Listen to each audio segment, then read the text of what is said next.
Hello दोस्तों, स्वागत है आप सभी का स्लीपी क्लासेस में। तो आज के प्रीमिक्स में एनवायरनमेंट का प्रीमिक्स है। 5 क्वेश्चंस हम डिस्कस करेंगे रिन्यूएबल एनर्जी से, जिसमें आपके कुछ इनिशिएटिव्स जो कि सरकार द्वारा लिए गए हैं या कुछ बेसिक कॉन्सेप्ट्स भी हम डिस्कस करेंगे। ठीक है जी, तो 5 क्वेश्चन से शुरुआत करते हैं आज के प्रीमिक्स की।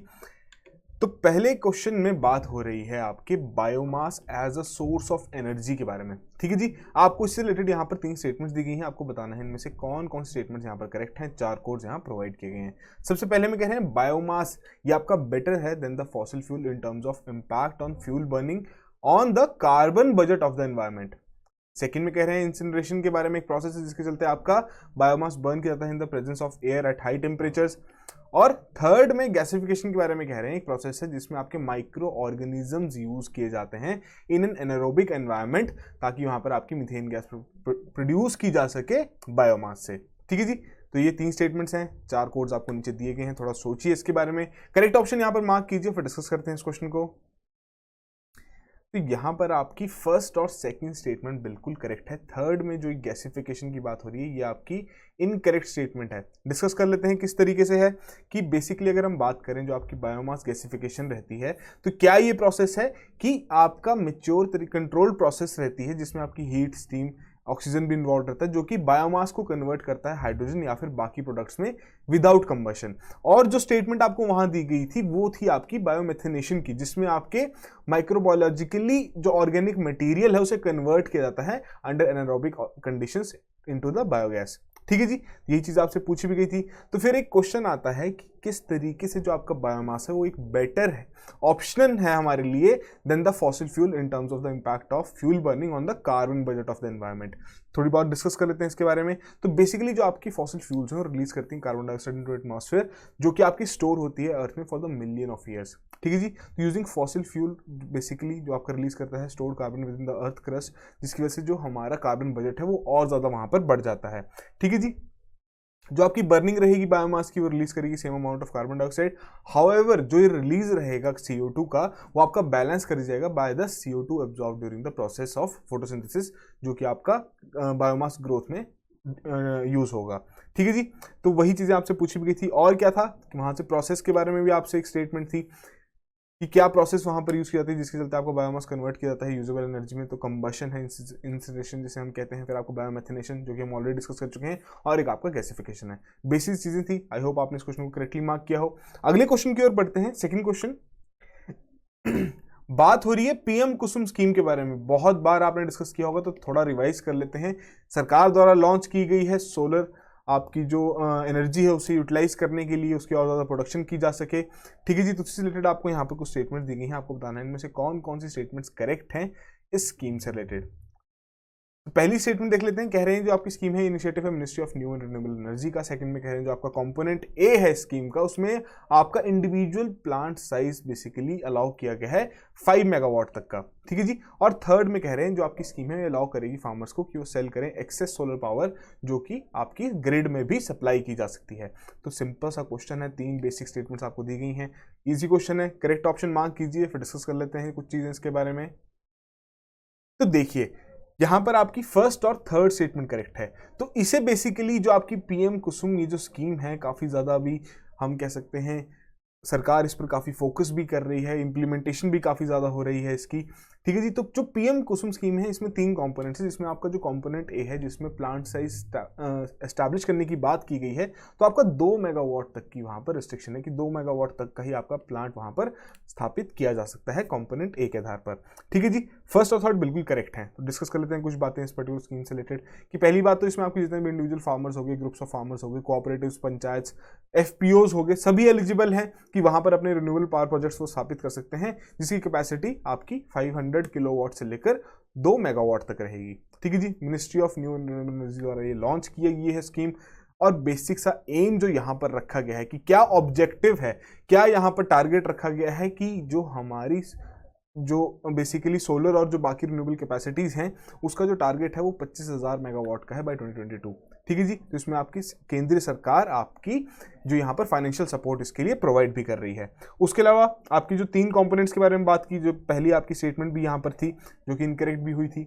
ठीक है जी। उसके अलावा कंपोनेंट बी में क्या है कि आपके stand alone solar powered agriculture pumps की भी स्थापना करने की बात की गई है कंपोनेंट 2 में, ठीक है जी। उसके अलावा क्या है कंपोनेंट सी में कि solarization of 10 lakh grid connected agriculture pumps of individual pump capacity, जिसकी यहां पर आपको मेंशन की गई है 7.5 हॉर्स पावर, ठीक है जी। यही चीजें हैं जिसके तरीके से आपको क्वेश्चन पूछा जा सकता है। और किस तरीके से आता है कि इंप्लीमेंटेशन किसके द्वारा की जा रही है, तो यहाँ पर जो स्टेट नोडल एजेंसीज हैं मिनिस्ट्री की ही, वही कोऑर्डिनेट करेंगी स्टेट और यूनियन टेरिटरीज के साथ, डिस्कॉम्स के साथ, ताकि इस पूरी स्कीम की इंप्लीमेंटेशन अच्छे से की जा सके। तो बेसिस का क्या रहता है कि अगर यदि कोई भी इसमें कंपोनेंट ए में ही अगर हम बात करें कि वहाँ पर आपको सोलर पावर प्लांट वो स्थापित कर रहे हैं, तो एक वहाँ पर एग्रीमेंट साइन किया जाता है किसी भी फार्मर द्वारा जो स्थापित किया जाएगा या किसी भी व्यक्ति द्वारा वहाँ पर स्थापित किया जाएगा, उनका एक एग्रीमेंट रहेगा स्टेट डिस्कॉम के साथ, जिससे वो वहाँ पर अपनी इलेक्ट्रिसिटी बेच रहे हैं, जो कि एग्रीमेंट आपका जनरली 20 से 25 साल तक वैलिड रहता है। एक पर्टिकुलर रेट सेट कर दिया जाएगा उसमें पहले कि इस रेट पर ही आगे जाते हुए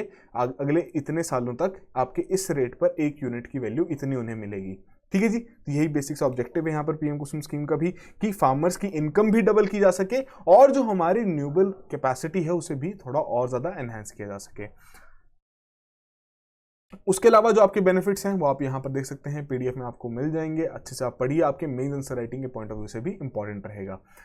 अगले क्वेश्चन की ओर बढ़ते हैं। बात हो रही है जियोथर्मल एनर्जी के बारे में। दी गई है यहाँ पर आपको 2 स्टेटमेंट्स, आपको बताना है इनमें से कौन कौन सी करेक्ट है। सिंपल सा क्वेश्चन है। पहले में कह रहे हैं जियोथर्मल एनर्जी के बारे में कि basically it is the heat available in the crust of earth, जो कि आपकी पावर जनरेशन के लिए यूज की जा सकती है। सेकेंड में कह रहे हैं कि करंटली कोई भी आपका जियोथर्मल पावर प्लांट ऑपरेशनल नहीं है इंडिया में। तो 2 स्टेटमेंट्स दी गई हैं, कंसेप्ट भी यहां पर आपसे पूछा गया है, ठीक है जी, और फैक्ट भी यहां पर आपसे पूछा गया है। थोड़ा सोचिए, करेक्ट ऑप्शन मार्क कीजिए, फिर डिस्कस करते हैं इस क्वेश्चन को। तो देखिए जियोथर्मल एनर्जी बेसिक साइंस में भी हम पढ़ते हैं, जब बचपन में पढ़ते हैं, तो पहली स्टेटमेंट तो आपकी यहाँ पर बिल्कुल करेक्ट है। सेकंड के बारे में अगर आप करंट अफेयर्स फॉलो कर रहे हैं तभी बता पाएंगे। तो बिल्कुल करेक्टली बताया गया है कि अभी कोई भी आपका इस तरीके का जियोथर्मल पावर प्लांट ऑपरेशनल नहीं है। साइट्स डिटेक्ट हो चुकी हैं बट उस पर काम करना अभी बाकी है। दोनों स्टेटमेंट्स यहाँ पर करेक्ट हैं, तो उसी के आधार पर यहाँ पर आपकी सी ऑप्शन करेक्ट ऑप्शन है। तो बेसिक सा क्वेश्चन था, जियोथर्मल एनर्जी आपकी क्या, जो heat with in the earth है, तो उस हीट को यहाँ पर यूज किया जाएगा एज अ रिन्यूएबल एनर्जी का एक सोर्स बनाया जाएगा, जिसके चलते आपकी वहां पर एनर्जी प्रोड्यूस की जाएगी। तो यहां पर अब आपके लिए इंपॉर्टेंट क्या है, करंट अफेयर से रिलेटेड क्या है कि ओएनजीसी अब आपका पहला जियोथर्मल फील्ड डेवलपमेंट प्रोजेक्ट शुरू करने जा रही है लद्दाख रीजन में, ठीक है जी, कि इसे कन्वर्ट करने की कोशिश की जाएगी एक as a geothermal power plant. तो वहीं आपका जियोथर्मल पावर इसे कंसिडर किया जाता है रिन्यूएबल, क्योंकि कोई भी आपकी जो इसमें हीट एक्सट्रैक्शन रहेगी वो काफी स्मॉल रहेगी to the earth heat content, ठीक है जी। किस तरीके से हम कोई कार्बन बजट में कुछ ऐड नहीं कर रहे हैं जब हम जियोथर्मल पावर वहां पर प्रोड्यूस करेंगे। तो यही बेसिक चीजें आपको यहां पर बताई भी गई हैं।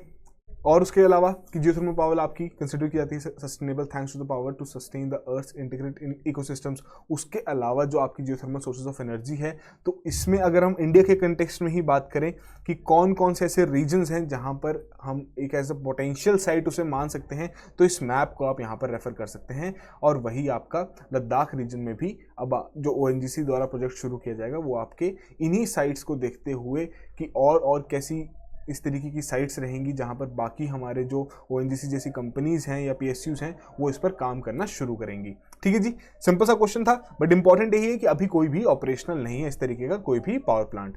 फोर्थ क्वेश्चन देखते हैं, जहां पर बात हो रही है हाइड्रोजन फ्यूल के बारे में।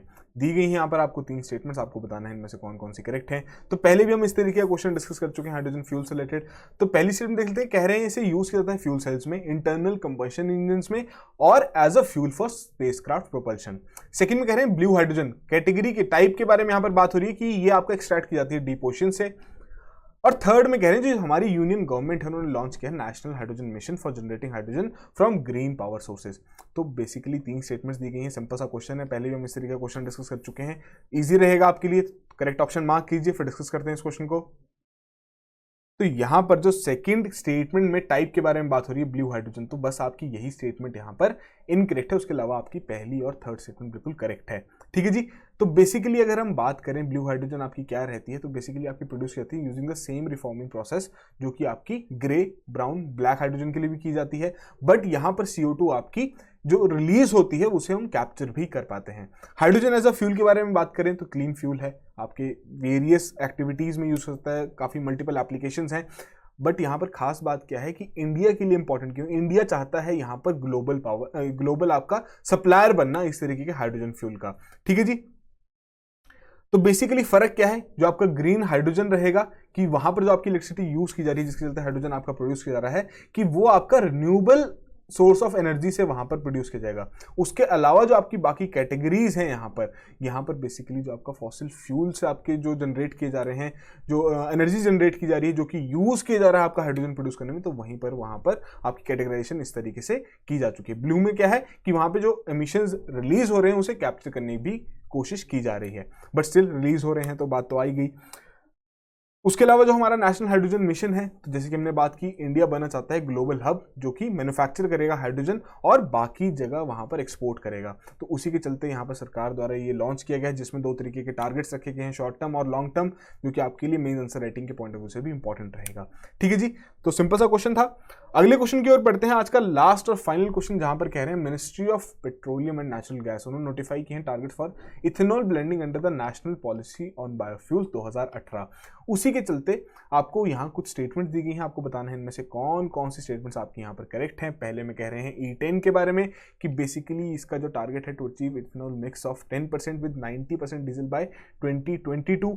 सेकंड में कह रहे हैं E20 के बारे में कि यहाँ पर 20% इथेनॉल रहेगा, 80% पेट्रोल रहेगा, टारगेट रखा गया है 2030 का। और करंटली कह रहे हैं कि इंडिया ने अचीव कर लिया है 10% इथेनॉल ब्लेंडिंग इन पेट्रोल। तो यहाँ पर आपको 3 स्टेटमेंट्स दी गई हैं, थोड़ा सोचिए इसके बारे में, करेक्ट ऑप्शन यहाँ पर मार्क कीजिए, फिर डिस्कस करते हैं इस क्वेश्चन को।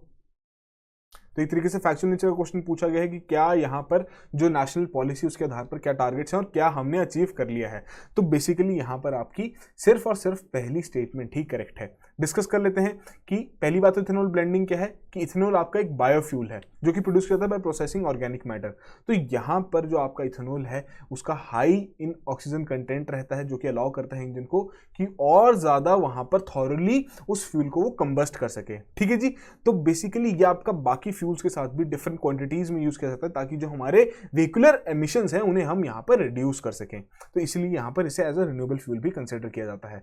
तो इंडिया के बारे में ही बात करें कि क्या यहाँ पर टारगेट्स रखे गए हैं, क्या बेसिक सी बातें की गई थी क्वेश्चन में भी, कि करंटली इंडिया ने 8% की इथेनॉल ब्लेंडिंग अचीव की है। अगर 2014 का देखें तो 1.53% ही कर पा रहे थे। ठीक है जी। तो उसी के चलते यहाँ पर जो भारत सरकार है उन्होंने जो टारगेट्स रखे हैं अपने 20% इथेनॉल ब्लेंडिंग की with petroleum and 5% blending of by diesel with diesel under national biofuel policy of 2018। तो उसमें बेसिकली क्या है, 20% का जो टारगेट यहाँ पर रखा गया है ब्लेंडिंग बाय 2030, वो अब आपका 2025 का कर दिया गया है। और जो E10 का टारगेट है वो बेसिकली अब 2022 के लिए यहाँ पर रख दिया गया है। ठीक है जी। तो यहाँ पर E20 का जो टारगेट है वो देखते हैं हम अचीव कर पाते हैं 20% ब्लेंडिंग का 2025 तक, काफ़ी इंपॉर्टेंट है। और जो E100 आपका एक पायलट प्रोजेक्ट है जो कि लॉन्च किया गया है पुणे में, एम्बिशियस प्रोजेक्ट है, जिस तरीके से जो आपकी इथेनॉल की प्रोडक्शन है उसे और ज़्यादा वाइड स्प्रेड किया जा सके अक्रॉस द नेशन।